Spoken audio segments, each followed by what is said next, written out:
financial independence haibidi sen thumgi oina ningkha tamba sen thumda mikha pondaba sen thumgi damakta atopada tangsadaba haibisi masi manipur ga yamna nakna mari leinaba adum labo wafam makaktangni ekoina masi hanadagi su khangi madudi manipur haibase masana karbar yamna tawbada kanba adugum laba mafam makangni manipur da prithvi ke mafam ama fawda phangdaba ima market haiba ama lei hairiba ima market si khwaramon bazar haida su khangnari ba ekoina atopa mafam ama fawda thiruda phangkidraba adum laba fam makaktangni hairiba mafam sa leiriba nupi sing asina manipur gi economy da asuki matik chauna mateng panglibani hairiba nupi sing asi kudam moina putokpa yai karambagi kudam financial independence kudam haibidi makoi nupa sing da paisa nusa gi matang da depend tawte makoina imung wanung ahoina dum thae hairiba financial independence ki haibidi sen thumda mikha pondabagi matang se lakpa matamda ngasi da leiriba manipur gi youth sing haiba tare ngasi da leiriba manipur gi angang sing ingkhalakliba naha sing asuki matik sonthai haiba tai haibidi ekhoi gi manipur da leiriba ngasi da class nursery dagi horaga nursery dagi na 10 fau sidi ekhoi thar roige 10 dagi na class 10 haiba sidagi horaga MA fau da tambe miyam se ayam bana haiba tare most of the student ayam bana mama mapa dagi tangaga mama mapa dagi niraga manyam dagi niraga machi dagi niraga lairik tambang hakto hoina tawi masi hai hai duna masi fatte haibdi natte adu masi habit ase koida sumna laikibana maram oiraga lairik tamba loirabagi matungda thabak phangdri haiduna kuina phamdoktuna leibagi hainabi lai masada suba nombagi natragana senthum tanbagi hainabi ase laikidabana maram oiraga makoisi phamduna leiba government gi job ngaibagi hainabi ase lai masi muthananabagi damaktani haiduna manipur government na su an akanba thabo amal lokhali na haibe koi yai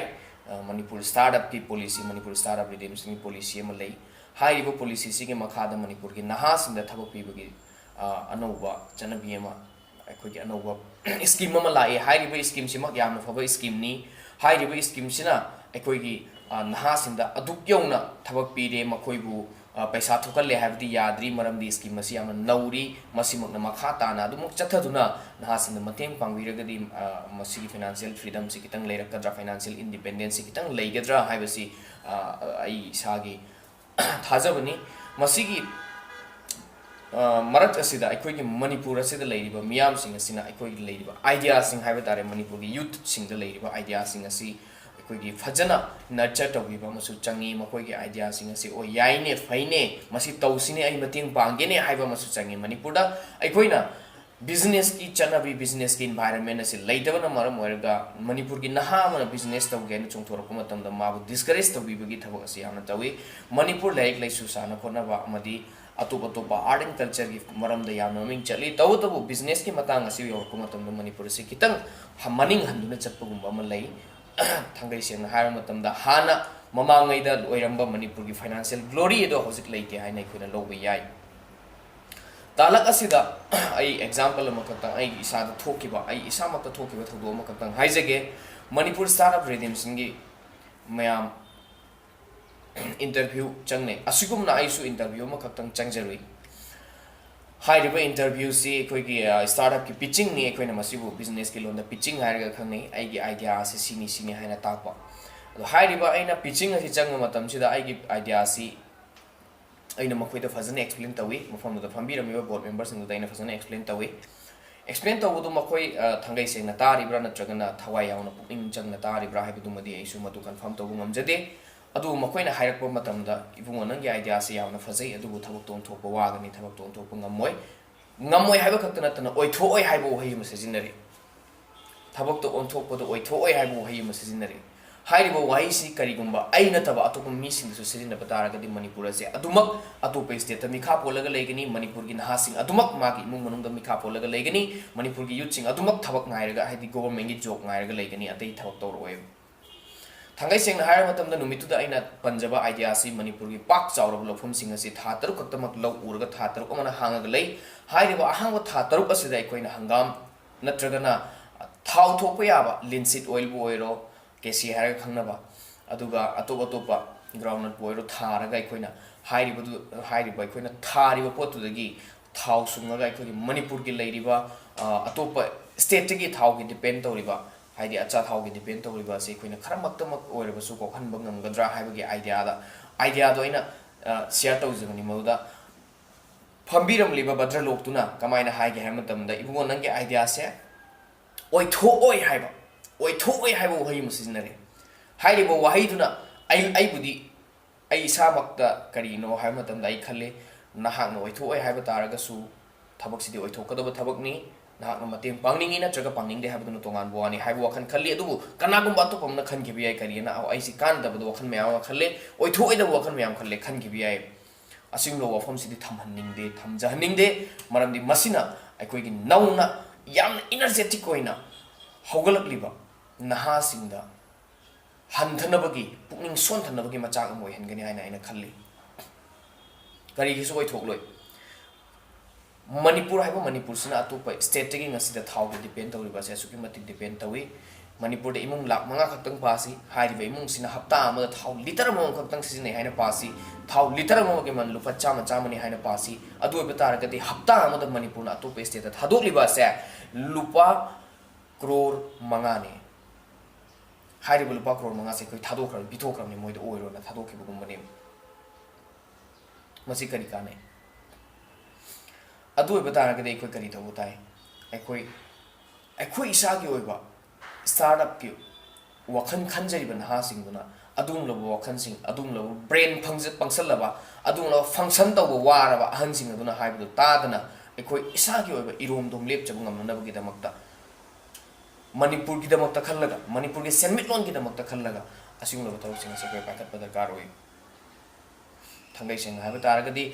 Israel हाइरिबा state से मणिपुर हेन चाव state नते अदुबु मागी power the India दगी सु हेले चावग्रबा India से दगी सु मागी power हेले हाइनबो लै करिना हौसिक हौसिक की पृथ्वी से इजराइल खुद उंगग लैरिबनेना हाइनै असुकी मतिक मखोय होनबो कल्ली बिजनेस की लमदा इनोवेशन की लमदा टेक्नोलॉजी की लमदा साइंस की लमदा ममा लैबाक निंगबगी लमदा पेट्रियोटिज्म की अनगप मखोयदा इ म चेले यूनिटी की लमदा मखोय असुकी मतिक लिंगजेन मानै असुकी मतिक मखोय पुल्ले हाइरिबो वखनसिंग असे खोयदसु लैबो मथौ ताय अदु नट्री फावदी मणिपुर ना अतोप कंट्री सिंग अतोप स्टेट सिंग दा डिपेंड तौरगा दुम लैगने तालक सिदा आइना तारक पाव म खक्तंग आई मियाम दा शेयर तौजगे सलाई होल्डिंग्स हाइबा मणिपुर की अदुम लबा ममिंग चटलबा ग्रुप नि हाइबा तारे मखोय से कांग्लोमरेट नि हाइबी आइ मणिपुर की ओइनदी थांगै सेंगना अतोप अतोप हिरम कया मरुम दा मखोय से यामना अवांग थाक ता थबक तौरिबा अदुम लबा यामना विजनरी ओइबा अखोयगी ग्रुप अमा खक्तंगनी आई मखोयगसु उनजबगी हाइबदी तंजा अमा खक्तंग आईगी चैनल सिदा पुरकननबो होनजगे अदुम हाइरिबा सलाई होल्डिंग सिना अचा थाव पुथोकपगी अदुम लबा इनिशिएटिव सम लकोलकली मसिमक्ति थांगै सेंगना हाइरबा मतमदा यामना थागतनिंगाई ओइबा अदुगा यामना वेलकम तौबा याबा अदुम लबा स्टेप अमा खक्तंगने हाइना लौजै अदुगा मणिपुर की अहन सिंगदा मणिपुर की सीनियर सिटीजन खक्तंग हाइबसु यारोय थांगै सेंगना हाइरगदी चही निफू के मथक लेरिबा मियाम सिंगदा चही कुंथ्रा के मथक लेरिबा मियाम सिंगदा इना हाइजनिंगबदी अदोंगी इचा सिंगना इनाव सिंगना अदोंलो बिजनेस आइडिया पुरको मतमदा सुखंगदबा नहाकना हाइरिबा बिजनेस के आइडिया सि ओइथोकलोय हाइना हाइबिगनो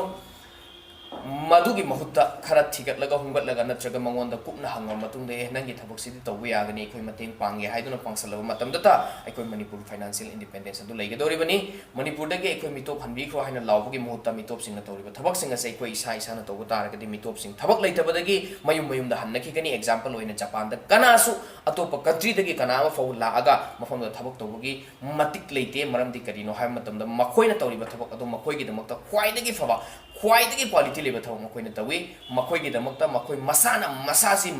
मरनाई लेपचबो ngमनबगी दमकता मसाना खोरजै मरम मदुना मिटोप चंगबगी दरकार ओइदे एग्जांपल अमगा पिजरबा मतमदा यूएई हाइरे मफमसे 90% दि मिटोप लैबा यूनाइटेड अरब इमिरेट्स एंड हाइरिबा दुबई गा हाइना खंगरिबस मरम दि करिगन हा मतमदा मसागी थबको मसाना सुजदे मसागी इमुंगी थबको मसाना सुजदे अदुना मरम ओइरगा मिटोप मयाम लाकपगी तांजा दु पियेबा अदुना अखोय मणिपुर दसु हौजी हौजी तौबा होनकले इवन